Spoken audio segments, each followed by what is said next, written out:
আমি আর আপনার বাড়িতে কাম করুম না, ঠিক আছে? যা, বাজারটা ভিতরে দিয়ে যা। হইলো হইলো, যা। গত একটা বছর ধরে আপনার বাড়িতে আমি কাম করতেছি, আপনি আমার একটা মাসেরও বেতন দেন নাই। আজকে যদি আপনি আমার পুরা বেতন না দেন তাহলে কিন্তু তাহলে কি করবি? আপনার মায়ের টুম্পারে জোর করে তুলে নিয়ে যায় বিয়ে করে ফেলাম। তাহলে আমি বেতনের টাকা না দিলে তুই আমার মেয়ের টুম্পারে বিয়ে করবি? জি, বিয়ে করবি। হ্যাঁ, বিয়ে করতে অনেক টাকা লাগে, টাকা আছে? আপনি তো আমার ঠিক মতো বেতনই দেন না, টাকা জমা আমার কোথা থেকে? আমি মানুষের বাড়িতে কাম কাজ করে 1000-5 টাকা জমাইছি। 5000 টাকা সাথে আছে? কেন?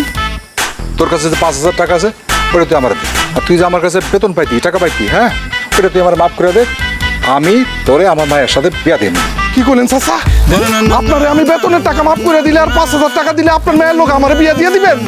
ও চাচা, আপনি মহান, আপনি মেহেরবান, আপনি কদরদান চাচা।